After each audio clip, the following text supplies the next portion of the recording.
C'est à vous ça? Non. C'est dans la voiture. Regardez bien. Le régime de cannabis. Moi? Oh, je connais pas ça moi. Le premier arrachement des chaînes, le premier bousculade sur les trottoirs, cette fois, à mon avis, c'est la fête. Économiquement et commercialement pour le centre-ville. L'avant-dernier braquage, ils ont tiré quand même, ils ont tiré un coup de feu en l'air. Et ils sont allés visiter un autre commerçant et ils ont tué froidement. Quand Michael est arrivé, mon Dieu, on voulait plus de lui ici, on l'a chassé. On le tabassait. On sait très bien qu'à partir du moment où un jeune est sans emploi, il est en échec scolaire, ben, la délinquance, ça devient très facile. Monsieur, on vous a contrôlé, d'accord? À la côte Est, vous êtes positif, d'accord? Donc on va faire retour au commissariat avec vous. Ça arrange les pouvoirs publics que nos jeunes soient dans l'alcool et dans la drogue, en train de se tuer mutuellement ou bien d'attaquer les vieilles dames sur le bord du chemin. C'est pas possible, ils sont tous morts. Ce n'est pas possible. Ce n'est pas possible, ils sont tous morts. Ce n'est pas possible, ils sont tous morts. On a une richesse qu'il faut la travailler, qu'il faut la mettre en avant pour faire ressortir cette fierté d'être guadeloupéen. Nous avons une grande capacité de réaction. Et les situations chez nous peuvent changer du jour au lendemain très rapidement.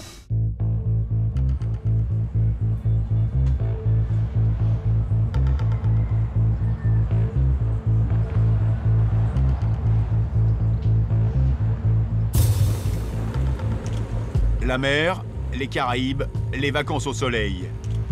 Les plages de Guadeloupe sont magnifiques. Pointe-à-Pitre, la principale ville de l'île, et sa marina devrait nous faire rêver. Et pourtant, cette ville a sale réputation. Premier rang en France pour les homicides, tentatives d'homicide, braquages et violences sur enfants. Dans la rue principale, la police veille.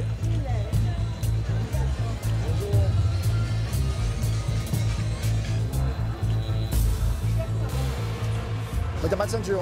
Ouais, je vais en prévoir une. Faut mettre une ceinture quand même. Excuse-moi. Excuse-moi. Mille excuses, ouais. Ok? Merci bien, c'est mieux. La police tente d'impliquer la population. Mais ici, on n'aime pas trop parler aux forces de l'ordre. On ne sait jamais si tu vois une agression, est-ce qu'on peut te laisser le numéro de téléphone pour voir le... T'es sûr, tu veux pas? Je ne suis pas là pour dénoncer. Tu n'es pas là pour dénoncer, mais quand même, il y a une... si tu vois une injustice, une petite mamie qui se fait arracher une chaîne... J'aurais... Ah ouais? Mais après, tu risques d'avoir des soucis avec la justice, toi. T'as dit que tu appelles la police, ça sera nous. Ouais, mais on peut pas dire bon, c'est ton choix, je respecte ton choix. Mais fais attention quand même, sois prudent.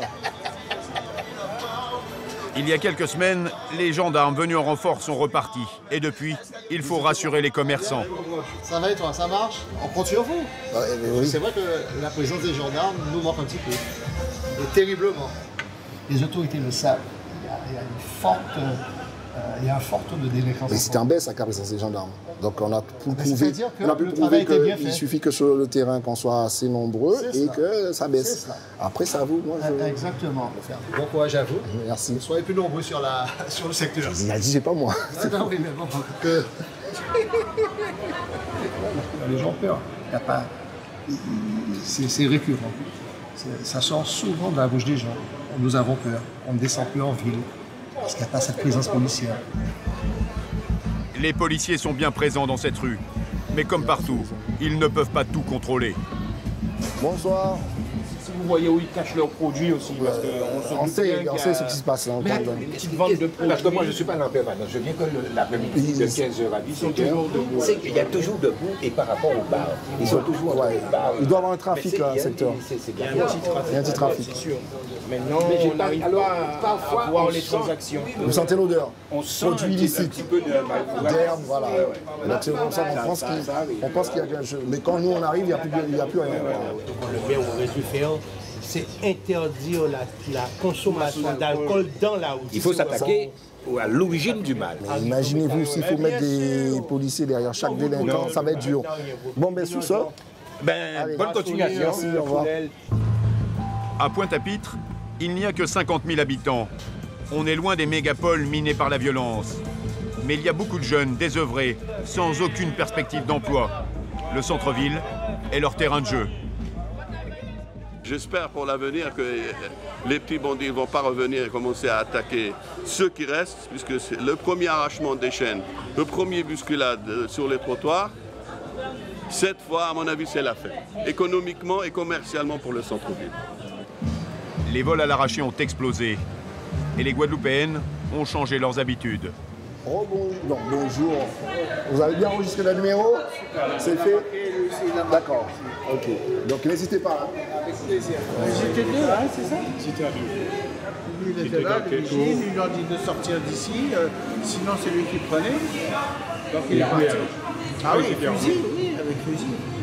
Vous prenez n'importe quelle Guadeloupéenne, vous verrez si elle a un collier d'or sur elle. Ça vous donne tout de suite un peu l'image de ce qui se passe aujourd'hui. Ça fait quand même pas mal d'années que la Guadeloupe s'enfonçait dans des problèmes. Aujourd'hui, il y a eu tellement de braquages, il y a eu tellement de trucs, on est obligé de travailler, de regarder à droite et à gauche pour voir. Il n'y a pas une vie, quoi. Un sentiment d'insécurité qui n'est pas qu'un sentiment pour cette patronne d'épicerie braquée 18 fois en moins d'un an. Elle ne voudra pas montrer son visage par peur de représailles éventuelles. Ici, chaque jour, chaque minute, chaque seconde, on ne peut pas traîner en ville tranquillement.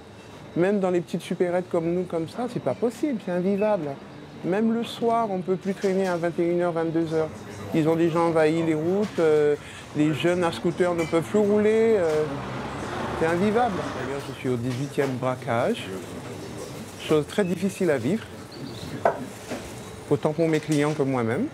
D'ailleurs, il a fallu réduire sur les horaires. On terminait à 20h, maintenant c'est 18h30 pratiquement. Ce qui crée plein de problèmes en fait, parce que ça joue sur le chiffre, mais ma vie, ma santé joue avant tout.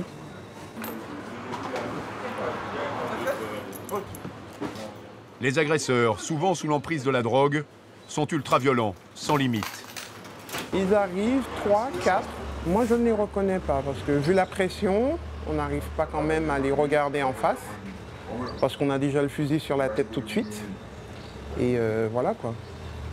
C'est impressionnant, très impressionnant. Pas de panique, moi je cède la caisse et puis voilà. L'avant-dernier braquage, ils ont tiré quand même, ils ont tiré un coup de feu en l'air. Et ils sont allés visiter un autre commerçant et ils ont tué froidement. Donc ils ont été vraiment recherchés et on les a eus. À Pointe-à-Pitre, capitale de la Guadeloupe, chez les jeunes, la culture traditionnelle a laissé place à la culture rap. L'Amérique n'est pas loin et c'est devenu une référence souvent associée à l'idée de faire fortune rapidement.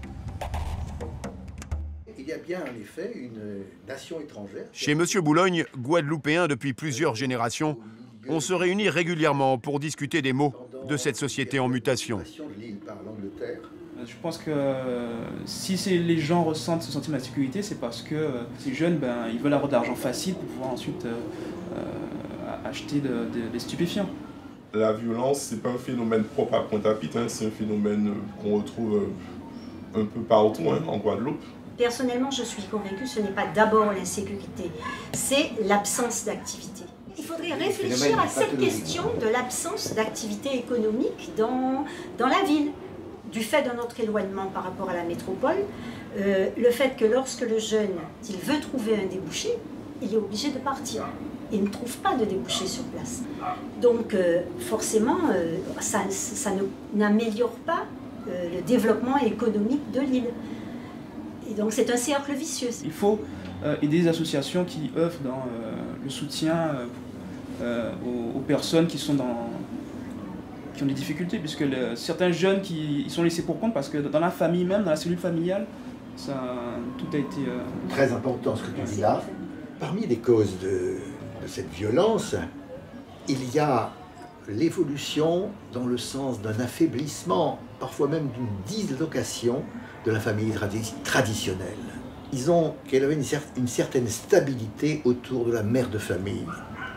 Et qu'en termes créoles, on disait être le poteau mi-temps. Ces mères s'occupaient de leurs enfants, jouaient un rôle central, non pas dans leur instruction, mais dans leur éducation.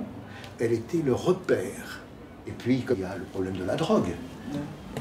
Cette situation géographique qui fait que dans un milieu fragilisé, qu'en ce moment la Guadeloupe, arrivent les prédateurs d'Amérique latine et qui nous prennent comme plaque tournante de la drogue destinée à l'Europe ou à l'Amérique du Nord. Monsieur Boulogne habite juste au-dessus du quartier considéré comme le plus malfamé de Pointe-à-Pitre, Carénage. Des baraques en tôle, vues par beaucoup comme un furoncle qu'il faut éliminer. Félix a travaillé en métropole, mais il a décidé de tout abandonner pour revenir vivre ici et aider les habitants de son quartier. On va vous montrer qu'est-ce qu'il ne faut pas faire là-bas, tout à l'heure. D'accord? Oui. Ok. Réponds bien à ta maman. Oui, non, maman. On dit oui, maman. Non, on dit oui, maman. L'autorité, ça marche encore ici un peu avec les enfants? Faut être sévère? Ah, oui, oui. Être vigilant.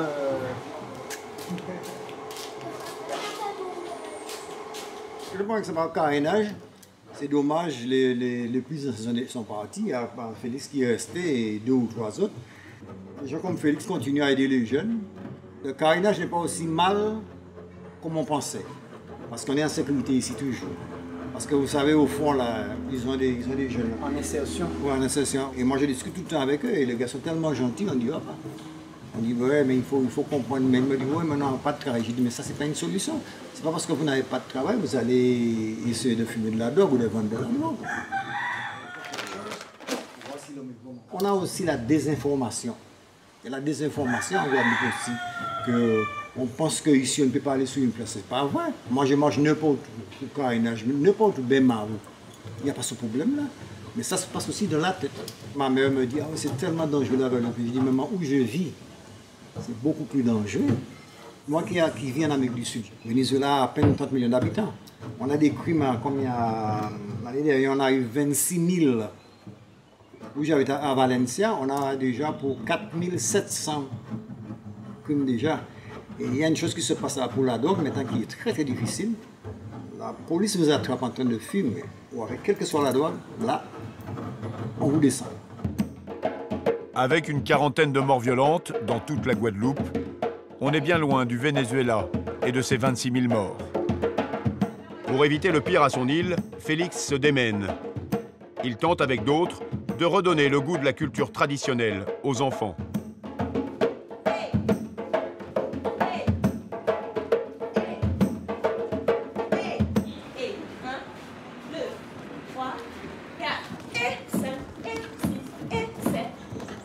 La Guadeloupe étant dans un bassin caribéen, entouré de la Jamaïque, des États-Unis, on se perd effectivement dans toutes ces cultures qui sont tout aussi enrichissantes.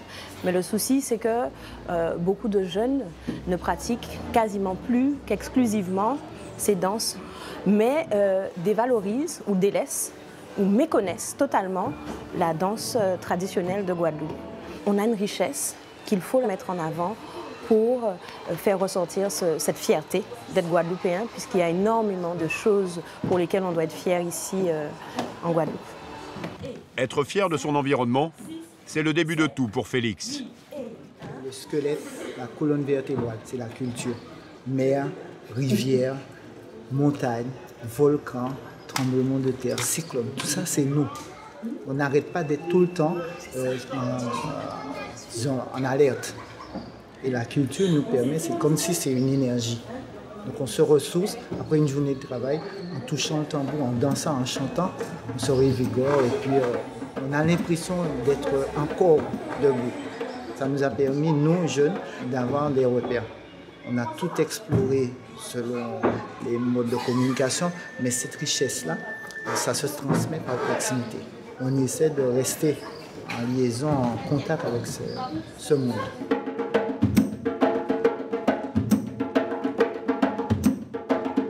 Mais pour Félix, il faut aussi redonner espoir à ceux, comme Pascal, qui ont été abandonnés de tous à cause de leurs excès. On va où là, Félix? Donc on va à la maison où habite Pascal et on va faire l'état des lieux pour voir comment lui permettre de réinvestir les lieux, quoi. Pascal habitait lui aussi à Carénage, dans une de ces maisons de tôle et de bois, plus proche du bidonville que d'une cité moderne.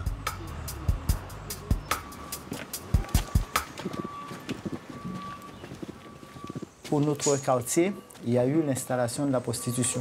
Les prostituées se sont installées à Carénage et il y a eu une effervescence de la vente de drogue dure et drogue du type cannabis, herbe. Il y a quelqu'un? Merci. Beaucoup de jeunes n'ayant plus d'activité, n'ayant plus de maisons de jeunes, ni de salles de spectacle, ni de terrain, se sont trouvés à la rue. Et la plupart du temps, ils deviennent additifs à des produits. Et cette addiction fait qu'on ne peut plus les contrôler. Et Pascal a eu comme mauvaise surprise d'être entraîné à cette époque par des jeunes. Et lui, il était à la limite d'être schizophrène. Pascal, sous l'emprise de la drogue, est vite devenu violent.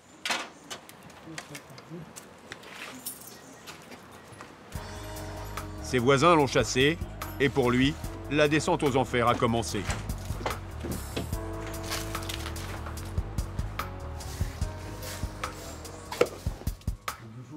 Avant qu'il ait eu ce problème de santé, il y a toute la vie qui existe en voisinage. C'est pour ça qu'on a eu la porte, là où il y a un passage, mais qui est surveillé. Et lui, il doit avoir l'aval des voisins parce qu'il y a eu rupture. Lorsqu'on parle de désocialisation, c'est comme là maintenant, il doit faire preuve de patience et de pragmatisme pour réinstaller cette communion qu'il y avait. Donc pour moi, lui, s'il ne doit plus retourner en psychiatrie, il faut qu'il ait une meilleure base avec son voisinage. Donc on s'est proposé à l'accompagner de manière que petit à petit, il insère un peu cette vie de quartier et après qu'il ait son autonomie comme il l'a eu auparavant. Oui. Quoi? Pascal, arrêté par la police, est maintenant traité en psychiatrie et bourré de calmants.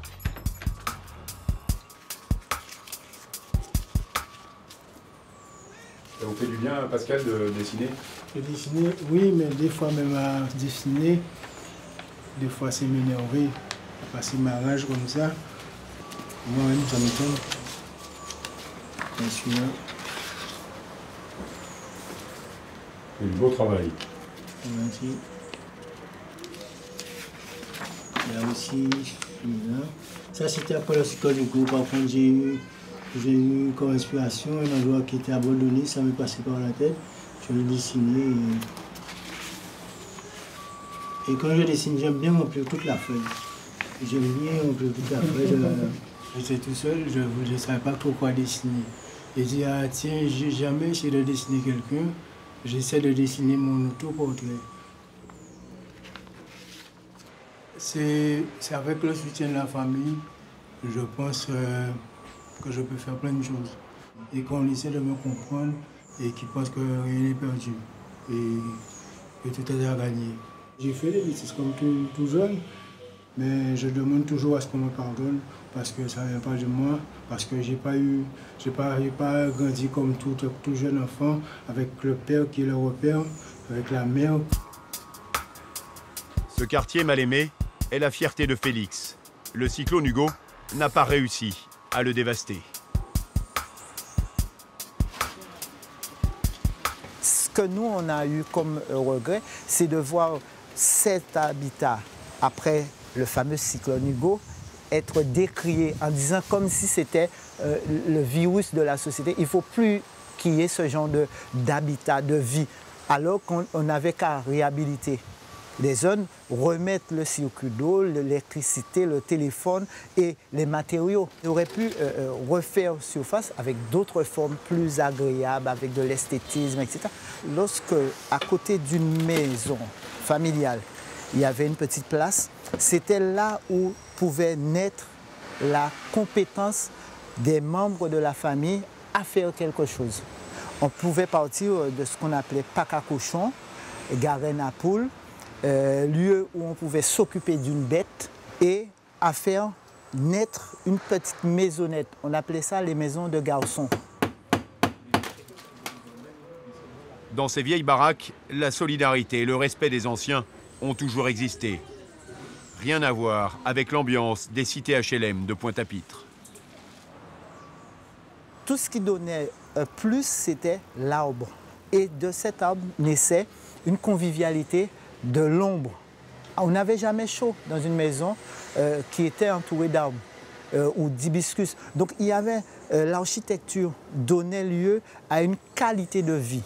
Le voisin pouvait surveiller l'enfant de la famille à côté. Ça, c'était fort. On va dans une cité nouvelle à caractère logement social, on va voir que les voisins avec le mur mitoyen, ils ne se disent pas bonjour. Ils ne s'entraident pas, il n'y a pas de coup de main. C'est la fin d'une journée de liberté pour Pascal. Il doit retourner à l'hôpital, chez les fous comme il dit. Lui, on ne souhaite pas qu'il soit dans ce domaine de psychiatrie parce que c'est à cause de l'herbe à la base. Et cette herbe-là circule en permanence dans toute la Guadeloupe. Donc on sait, même si les gens disent que non, c'est comme le cannabis, c'est pas dangereux, ce n'est pas vrai. Lorsqu'on est en addiction, ça pose problème.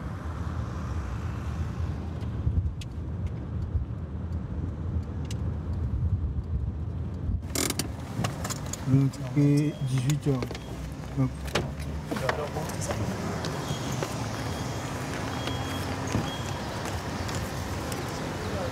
Je ramène un patient de psychiatrie.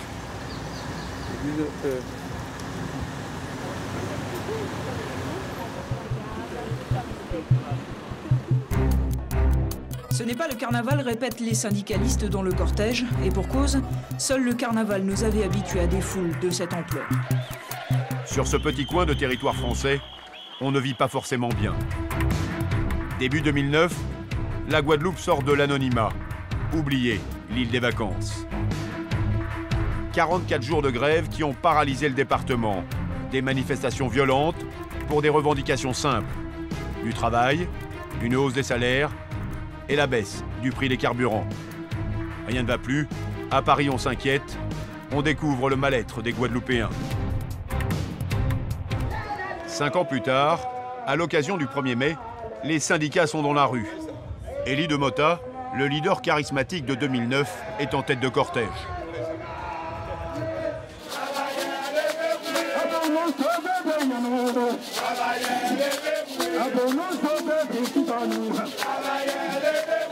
Pour lui, malgré les promesses, rien n'a changé.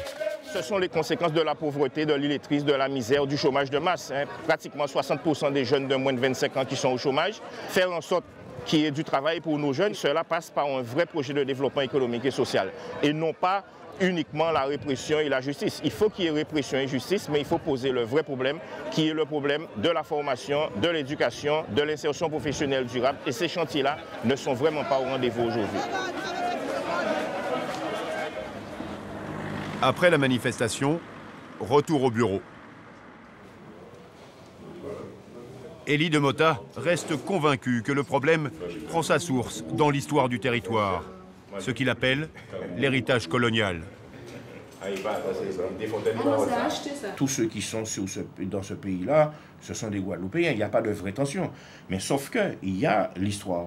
L'histoire, c'est quoi? L'histoire, ce sont les arrière-petits-fils de propriétaires d'esclaves qui, aujourd'hui, avec l'héritage de leurs arrière-grands-parents, eh bien, ils se sont lancés dans le commerce, se sont lancés dans les établissements financiers. Et aujourd'hui, ils tiennent l'économie. Ils tiennent l'économie avec des rentes coloniales. Les prix n'auraient pas dû dépasser 12 à 15% plus cher. Quand vous prenez, ce n'est ni le coût du transport, ni l'octroi de mer, ni les taxes de douane qui font que les produits sont aussi chers. Ce sont les marges exorbitantes que s'octroient les importateurs-distributeurs. Mais pour que le système fonctionne, il faut qu'il y ait des complicités sur place. Et les complicités sur place, eh bien, c'est le gros patronat, c'est le patronat béquet singulièrement, mais c'est également nos élus qui participent à rendre ce système-là vivant depuis toujours. Nous sommes une colonie de consommation pour l'Union européenne et singulièrement pour la France. Les entrepreneurs guadeloupéens n'ont pas le même point de vue. La crise économique et surtout les 200 millions perdus en 2009 pendant les grèves ont plombé l'économie de l'île. Christian Viviès a été pendant longtemps le patron du MEDEF à Pointe-à-Pitre. Né ici, il connaît toutes les difficultés d'entreprendre en Guadeloupe. Comment ça fonctionne à Pointe-à-Pitre? Est-ce que ça fonctionne bien au niveau économique ou pas? Non, c'est une situation difficile. Alors, naturellement, il faut se rappeler ce qui s'est passé il y a quelques années. On va remonter un petit peu. La crise de 2008, alors, on a dit que c'était une crise mondiale. Ça a commencé, vous vous souvenez, aux États-Unis. Ensuite, ça s'est étendu à l'Europe. Donc, impact important sur nous, à travers le budget de la France, qui a donc réduit tous les dispositifs d'aide qu'elle pouvait nous apporter, notamment la fameuse défiscalisation. Là-dessus, donc on est déjà en difficulté, est venu se greffer le mouvement LKP de 2009. C'est l'équivalent chez nous de mai 68. Donc une espèce de paralysie générale pendant un mois et demi. Il y a des entreprises qui étaient déjà un peu fragiles, qui n'ont pas tenu le coup. Donc il y a une série de dépôts de bilan, de liquidations, etc., de licenciements, etc. Ça s'est étendu sur 2-3 ans. C'est ce qui explique la situation d'aujourd'hui, où le chômage est beaucoup plus élevé qu'en métropole. Il s'approche des 30% de chômage, au lieu de 11% en métropole. Et pour résumer la situation, on peut dire que nos entreprises sont actuellement en mode de survie. Nous, Guadeloupéens, nous n'avons pas malheureusement la culture du compromis. On a plutôt ce qu'on appelle la culture du pitacoque. C'est-à-dire que dès qu'on a un litige, on se bat. Ça, c'est une chose. Et nous n'avons pas non plus ce qu'on appelle la culture du rassemblement. Nous avons plutôt la culture de la division, de la stigmatisation de tel parti qu'on juge responsable des choses, etc. Christian Viviès conserve l'espoir. Son île a des atouts, comme par exemple ses plages. Mais il est bien conscient que ce n'est pas suffisant et qu'il faudra faire beaucoup d'efforts pour redorer le blason écorné de Pointe-à-Pitre. Il faut valoriser l'histoire de la Guadeloupe, il faut nettoyer le pays, qu'il soit propre, que les touristes se sentent en sécurité, qu'ils aient des choses à faire en dehors de bronzer sur la plage le matin, mais que le soir, il puisse y avoir des festivals, des trucs à visiter, des conférences. Vous voyez, c'est ça.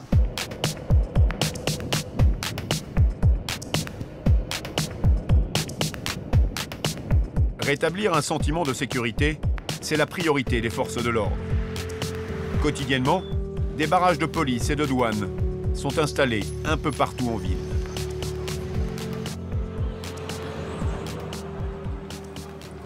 Vous pouvez lever la selle, s'il vous plaît. Vous pouvez place là. À Pointe-à-Pitre, c'est essentiellement la drogue et les armes qui sont recherchées. Monsieur, venez avec moi, s'il vous plaît. Le sac banane, enlevez-le, vous prenez à la main, s'il vous plaît. Ah, si, chips. Oui, je cherche à moi. Qu'est-ce qu'il y a là-bas? Qu'est-ce qu'il y a là-bas? Allez, montre-moi. Qu'est-ce qu'il y a? Il y a un truc, monsieur, montre-moi. Oui ou non?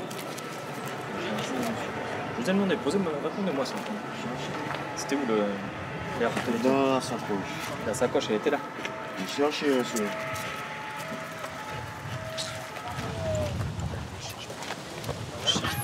Allez, hop, dedans. Tu cherches, bonhomme. Allez, tu cherches. Allez, Chips, tu cherches. Ce chien douanier n'arrête pas, même si généralement, ce sont de toutes petites prises qui sont réalisées lors de ces contrôles.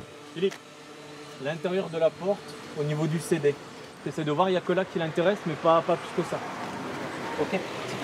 Allez. Merci, monsieur.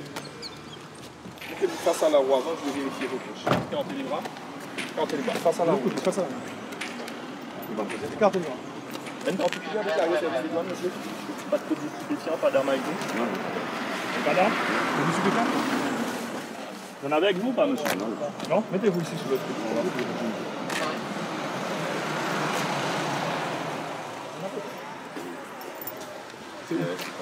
Les douaniers fouillent, mais ne mettent pas en garde à vue. En cas d'infraction, ils se contentent de donner des amendes. Ça fait quoi c'est du 5 grammes? Ouais, 4-5 grammes. 4-5 grammes. On va faire un truc, hein, on va parler de ces choses. On n'a pas fouillé encore, je parle au gars, je parle. C'est bon, on continue le contrôle. Voilà. Voilà. Moi, je ne vous ai jamais insulté. OK? Je ne vous ai jamais insulté. C'est bon, on continue le contrôle, on continue pas le truc. Insulté. Bon. Ah ouais, par contre, il a du high leaf. C'est un mélange de trucs. Il y a ça. Il n'y a pas de garde à vue, on n'est pas la police. Oui, c'est ça. Par contre, on ne va pas vous laisser repartir avec. Oui, mais il n'y a pas de souci. Moi, je suis international. Ben, j'ai compris. Oui, c'est ça. Mais on va vous faire un petit PV quand même. Hein? Oui, il n'y a pas de souci. On va lui mettre 20 €. Et ça nous arrive de contrôler, de trouver des petites quantités de stupéfiants, des quantités plus importantes aussi, des armes, c'est-à-dire des couteaux, des armes blanches, des poings américains, parfois aussi des pistolets, des fusils. Mais c'est quand même assez récurrent d'en trouver. Et puis comme la criminalité augmente, nous, on se fait un devoir quand même de questionner la personne en question pour savoir si véritablement l'arme trouvée dans sa voiture est une arme pour son travail ou alors si c'est quelque chose qui pourrait porter préjudice à d'autres personnes ou à lui-même. La chef d'unité, Danielle Létain, intervient toujours avec délicatesse. Mettez-vous par ici, moi je préfère... Ah d'accord, ouais, mais... Vous préférez que je parle à distance? Non, je ne préfère pas, mais je vous trouve trop rapproché de mes collègues. Pas jusque-là, je vous ai dit de vous mettre là. Pour savoir, hein. Je sais ce que je dis, c'est parce que vous êtes... Écoutez, c'est ça les règles de sécurité, vous êtes dans son dos. Et dans le dos de mon collègue aussi. Donc je préfère que vous soyez à distance. Un automobiliste vient de forcer le barrage. La police le prend en chasse. Il a tourné. Le fuyard va tenter de se cacher entre les immeubles du bord de mer. Mais il n'ira pas très loin. Les policiers le savent, sur une île et dans une petite ville comme Pointe-à-Pitre, il est presque impossible de disparaître.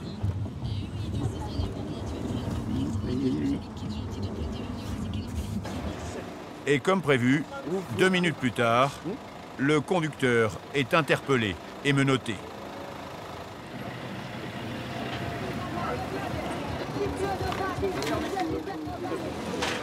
Tu cherches la bébé. Allez là. Allez. Sous l'œil intéressé de quelques jeunes, une fouille minutieuse du véhicule commence.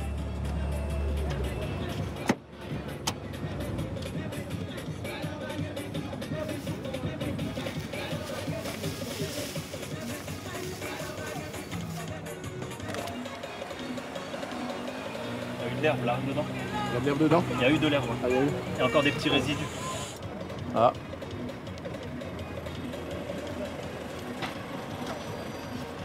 Résine de cannabis. C'est à vous ça? Non. C'est dans la voiture. Regardez bien. Résine de cannabis.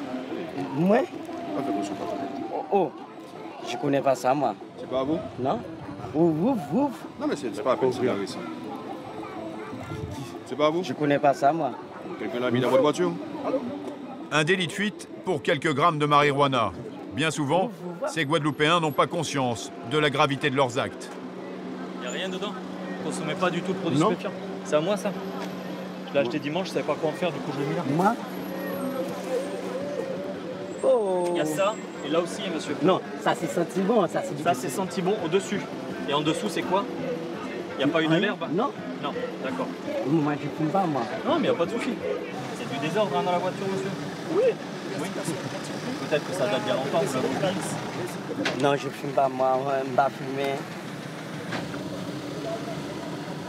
Officiellement, il n'y avait rien du tout. Donc à partir du moment où on a découvert une première fois, il peut encore y avoir. Hein, mais la voiture est absolument pas rangée, donc ça peut être partout.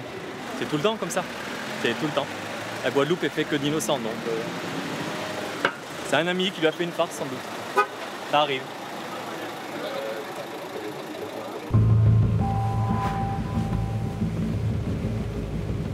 Depuis quelques années, le trafic de drogue s'est considérablement développé. La Guadeloupe est devenue une plaque tournante entre l'Amérique du Sud, les États-Unis et l'Europe. Du coup, sur l'île, la consommation de stupéfiants a suivi le même rythme. Ce qui n'étonne pas Elie de Mota. On sait très bien comment on fait rentrer le crack en Guadeloupe, comment on fait rentrer la cocaïne et l'héroïne en Guadeloupe. D'accord? Ce n'est pas les petites barques de marins pêcheurs, ni les scooters des mers qui vont les chercher.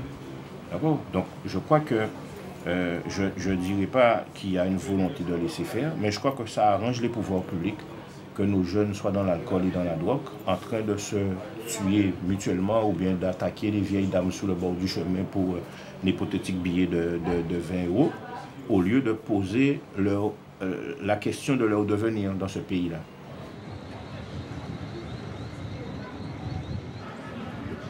Pourquoi nous sommes dans cette situation? Pourquoi il y a eu quasiment 40 morts l'an dernier? Et 40 morts, mais 40 crimes élucidés dans les 48 heures. Donc ce ne sont pas des crimes crapuleux, ce ne sont pas des crimes mafieux, c'est une espèce de désespérance, très souvent liée à l'alcool, très souvent liée à la drogue. Donc cherchons pourquoi, quand vous avez 33 à 35% des adultes qui sont au chômage, quand vous avez pratiquement 59 à 60% des jeunes de moins de 25 ans qui sont au chômage, quand vous avez 25% d'illettrisme total en Guadeloupe, quand vous avez autant de problèmes liés à la drogue ou à la consommation d'alcool, mais je crois que quand vous mélangez tout ça, mais on a de la chance que ça ne soit pas pire. À Pointe-à-Pitre, quand on parle de délinquance, c'est toujours vers le quartier de carénage que les regards se tournent. Mais heureusement, il y a des gens comme Madame Ninine qui croient encore que tout n'est pas perdu. Michael, est-ce que Michael est là? Depuis des années, cette dame issue d'un milieu aisé a choisi d'aider les marginaux, les oubliés des services sociaux. J'ai pas compris. Je vais mettre la série là. Je vais mettre cette série là. Comment on a pris un autre moins cher? D'accord? Romuald, il est ferronnier. Il y en a qui sont un peu plombiers. Il y a d'autres qui sont peintres. Chacun, alors quand ils ont besoin d'un petit argent et qu'ils me disent « Ah mamie », ben je dis « Fais-moi une peinture, fais-moi un petit truc ». Oui, oula. On avait une petite qui dormait ici, mais son dealer est venu le chercher, l'a menacé, tout ça. Le fusil est passé par là. Elle n'a pas été blessée, mais elle est partie parce que c'était dangereux quand même. C'est toi qui fais la maman aujourd'hui? Oui, madame. Alors, Sabine n'est pas partie, elle n'est pas revenue, tu as pas... Nadine? Nadine, oui. Bon, pourvu qu'elle ne revienne pas, tu sais. Parce que c'est dangereux quand même. Si vous la voyez, vous lui dites Madame Nina a dit oh là là, ne reviens pas parce que le monsieur il a menacé. Il m'a appelé. Hein. Mais il m'a dit ça aussi. Il m'a arrêté hier soir. Il t'a arrêté hier soir aussi? Jusqu'à présent, il ne la laisse pas tranquille. Et là, l'eau, ben, vous voyez, c'est très sec. C'est votre entrée, c'est votre petite passerelle. Voilà, qui a été construit par deux jeunes qui habitaient là aussi. Pour me faire plaisir, ils m'ont mis ce petit Jésus là. Alors, parce que même si je le range, quand tu passes avec ça, ça le casse. Ah. Mais regarde tout ça de bijoux que tu as. Tu pourras nous donner un peu d'argent pour le faire? Ah bon? Bon, on pourrait faire travailler les jeunes, mais il faut un budget pour ça. Alors là, les premières petites cases, c'était là, en bois, tout ça. Les jeunes qui avaient construit. Et au fur et à mesure, nous avons mis du ciment pour que ça soit un peu plus solide. Enfin, ils ont un temps où ils peuvent s'asseoir, il n'y aura pas la police, il n'y aura pas la violence, il n'y aura pas... Et puis, comme ils ont des amis, ils peuvent manger, faire des grillades, faire des choses ensemble, ici, là, dans cet espace-là. C'est très bien. Je trouve que pour eux, ils sont contents d'avoir ça. Dans cette zone de mangrove, elle a bâti avec peu de moyens quelques maisons où les jeunes en rupture, souvent délinquants, viennent s'abriter. Voici, Vinci, tu veux pas qu'on te filme du tout? Voilà. Tous ici, c'est comme si... Madame Nini, c'est notre mère. C'est notre mère, c'est notre père, c'est comme ça, quoi. Voilà. C'est pas grandi avec mon père et tout ça. Donc peut-être aussi c'est ça qui a fait que bon, j'ai dérapé à un moment donné. Et ça fait depuis 4 ans, j'essaie de me rattraper petit à petit. Bon, c'est pas facile. Beaucoup d'entre nous ont déjà frappé à plusieurs portes pour trouver des trucs, mais on ne trouve pas. Parce qu'ils nous ont déjà catalogués. Pour eux, nous sommes des bêtes, nous sommes des animaux. Or que ce n'est pas le cas. Je suis sûr, parmi ces gens qui nous prennent du doigt, ils viennent dans ce quartier, ils viennent ici, ils demandent quelque chose, ils vont l'avoir. Ils demandent à laver une voiture, ils vont laver la voiture. Ils demandent à faire un travail, un petit boulot. Ces mêmes gens-là qui nous prennent du doigt, venez faire un tour. Il suffit de relever, d'enlever la merde qu'ils ont dans leurs yeux. Pas de nous voir, de nous juger, de nous cataloguer, nous sommes les pires espèces. Non, il y a pire que nous et on ne les voit même pas. Autre protégé de Madame Ninine, Michael, le souffre-douleur du quartier. Quand Michael est arrivé, mon Dieu, on ne voulait plus de lui ici, on l'a chassé. On le tabassait, il saignait, c'est vrai, il volait, il n'avait pas d'argent. Et puis, on disait que tous les vols, c'est lui. Tout ce qu'il y avait de mal, c'était lui. Donc, il était ici et j'ai été obligée de le coucher de l'autre côté. Parce que tous là, ils m'ont dit, s'il reste là, on le tue. Là-bas, tous les gars qui étaient dans la rue venaient dans sa maison. Rebelote, on avait commencé. Il les accueillait, hein. Il les couchait, mais on le tapait, on lui volait ses affaires, on lui. Et puis un jour, j'ai gueulé, j'ai dit non, écoutez, je ne peux pas le laisser là, c'est pareil, on vient Il faut qu'il reste ici, il y a une chambre là, il va se mettre là. Alors si vous ne l'acceptez pas, moi je m'en vais. Et alors finalement, il est venu, et puis les filles et tout le monde, on l'a accepté. Donc il est heureux maintenant, et tout le monde l'aime maintenant.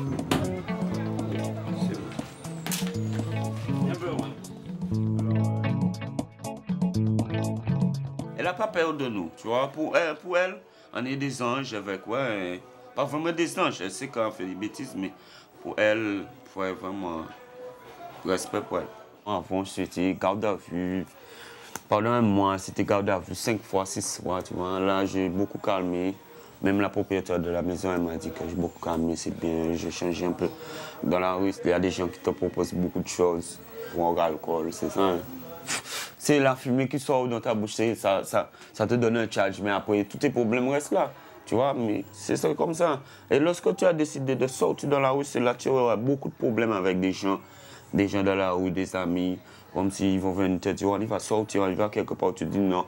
Hein, ils vont te dire, tu es poule mouillée, tu es ci, tu es ça, tu es pas ghetto, tu es un peu en l'air, tu vois. C'est comme ça. Hein. C'est lorsque tu décides de sortir, c'est là il a plus de pression, plus de problèmes. Tu vois, mais il faut rester fort. Quelques semaines plus tard, Michael sera gravement brûlé dans l'incendie de sa chambre. Personne ne sait et personne n'enquête pour savoir si c'est un accident ou si une nouvelle fois, on a essayé de le tuer.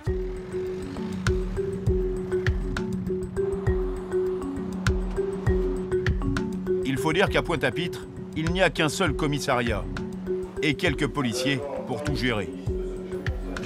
Les plaintes, les arrestations, mais aussi les petits tracas du quotidien.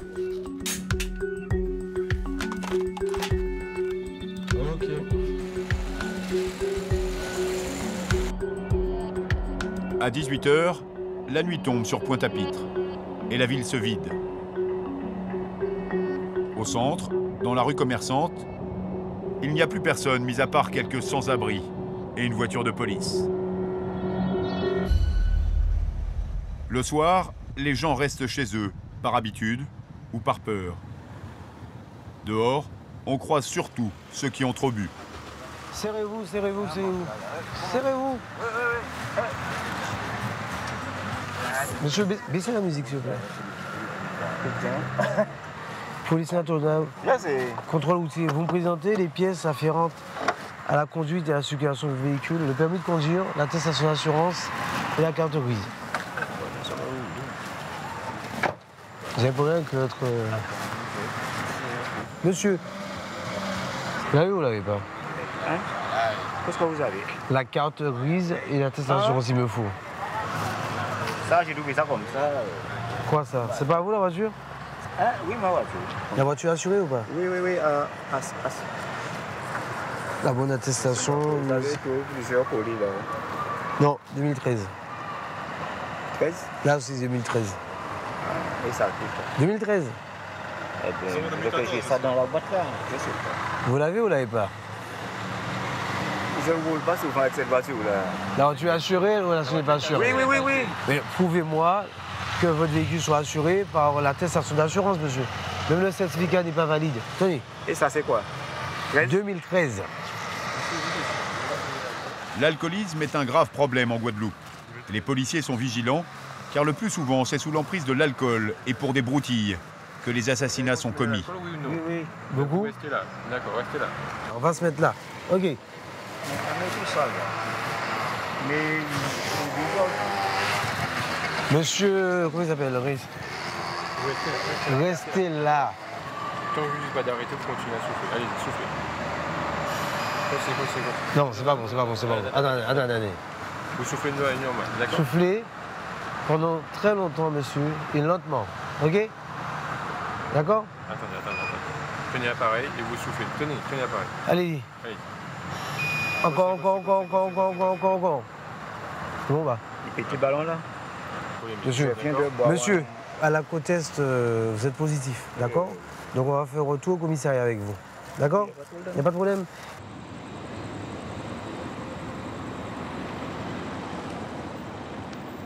Vous avez bu quoi exactement? Du rhum. D'accord. Le dernier verre, c'était à quelle heure? Monsieur, le dernier verre, c'était à quelle heure?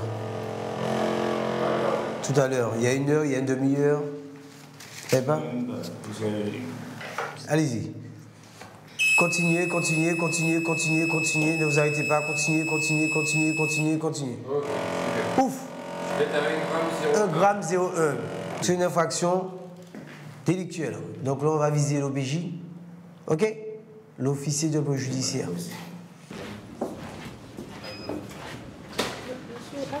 Monsieur, avancez. Ils sont déjà 6 ce soir en garde à vue. Pour eux, une longue nuit commence. Vous avez mangé, vous avez acheté à manger? Vous avez du riz ou des pommes de terre? Pas de riz. Comment? Pas de riz. Pas de riz?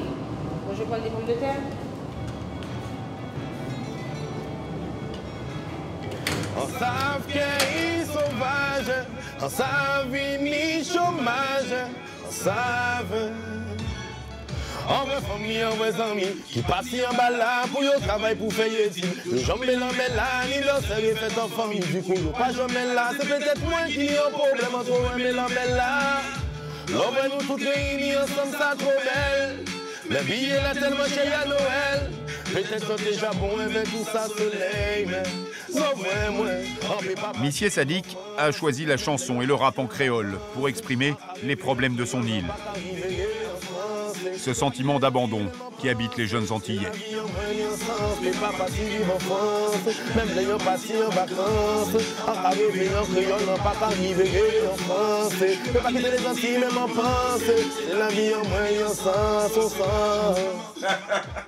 C'est vrai qu'on a vraiment un sentiment un peu d'injustice parce que lorsqu'on voit un peu la structure même de la société, c'est vrai que les Guadeloupéens ont du mal à accéder aux postes à responsabilité. Et je crois qu'aussi le fait qu'on en soit conscient aussi crée plus de rébellion. Aujourd'hui, je crois que les Guadeloupéens sont de plus en plus informés et voient de plus en plus, ont conscience de plus en plus que pour faire progresser ce pays-là, il faut que les Guadeloupéens puissent décider à certains moments de minimum de choses, qu'ils puissent contrôler un minimum de choses. Et comme aujourd'hui, on est écarté un petit peu de la gestion du minimum au pays, ça donne beaucoup de rébellions, beaucoup de crises sociales. Force est de constater que les jeunes, les moins jeunes aussi en ont marre et que c'est juste l'expression en fait, de ce ras-le-bol-là. Il y a de plus en plus de faits violents, d'actes de violence et de petites violences finalement, de petites délinquances. Mais les jeunes ont du mal à s'insérer et on sait très bien qu'à partir du moment où un jeune est sans emploi, il est en échec scolaire, la délinquance ça devient très facile et ça devient presque logique entre guillemets, quoi. en l'eau. Arrêtez l'école prématurément. Nous pas des temps dit femme je t'aime pas si on pas de naturellement. Objectif là c'est faire l'argent sans rassurément. Donc c'est il de toi au rassurément. Il y a des monde qui de toi l'attitude peut-être c'est trop lassitude ou bien c'est trop altitude passe. On voit que pour monde pas inquiète. Mais bite la vie qu'on les têtes. On n'a pas weed qui dans les têtes. Et oui c'est ça c'est cocaïne. Tout le monde voulait go Cali. Mais vers l'école c'est qu'on la rit. Au collège Edmond Bambuc, Madame la principale et son adjointe ont mis en place une structure pour lutter contre l'illettrisme, fléau guadeloupéen. On connaît un petit peu la particularité de la Guadeloupe dans ce domaine. Nous ne sommes pas surpris. Nous savons chaque année à peu près combien d'élèves nous allons recevoir dans cette situation.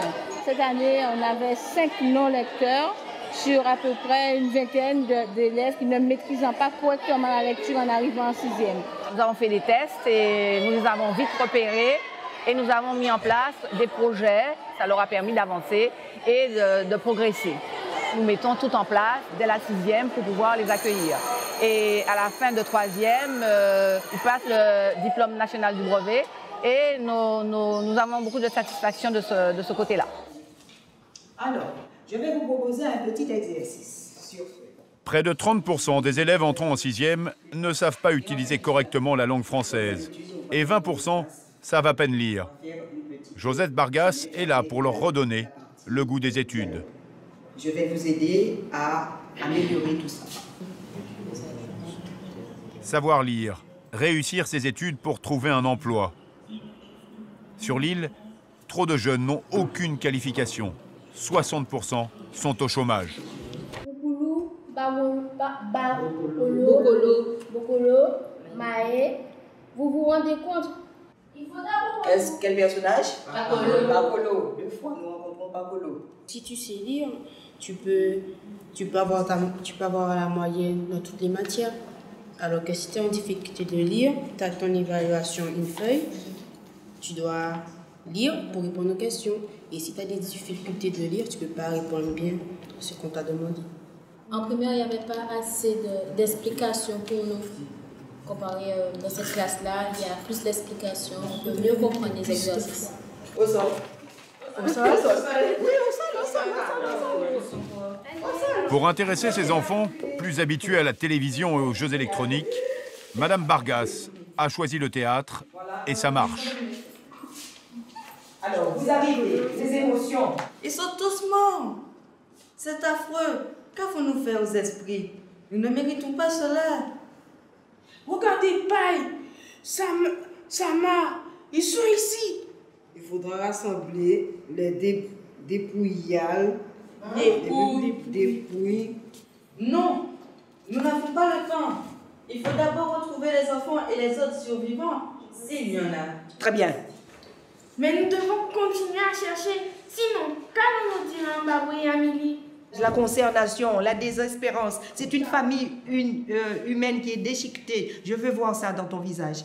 C'est pas possible, ils sont tous morts. Ce n'est pas possible. Ce n'est pas possible, ils sont tous morts.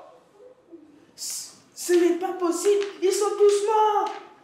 Vous sentez qu'ils reprennent goût à la lecture? Oh oui, il y a un monde entre les résultats des évaluations à l'entrée à 6e et maintenant. Au point de vue émotionnel, vous avez vu, les émotions ont joué le texte et à ce moment-là, on se dit, tiens, je suis capable. Donc les émotions sont libérées, leurs propres émotions sont libérées au cours de ces petites mises en scène. Et puis l'élève reprend confiance en lui, c'est l'estime de soi, c'est un travail, vraiment un travail de fourmi. Hein. Il ne s'agit pas de mettre l'élève devant un texte et on lit. Non, mais pourquoi je suis bloqué, quels sont les blocages? Et puis c'est là qu'on libère le corps, on libère l'esprit et puis on apprend avec plaisir. Donc lire, c'est aussi lire pour se cultiver, lire pour s'instruire, apprendre, découvrir, être libre, mais ça passe par la lecture. Ils sont encore 60 000 illettrés en Guadeloupe, pour une population d'environ 400 000 habitants. Beaucoup trop. Sans réel effort d'éducation de sa jeunesse, l'île risque de sombrer. Mais pour l'instant, Pointe-à-Pitre n'a rien à voir avec le Chicago des années 30. La violence est là, mais pas plus qu'ailleurs. Le taux de criminalité est élevé, mais le taux de résolution des crimes aussi. Même si les statistiques ne sont pas bonnes, il fait toujours bon vivre en Guadeloupe.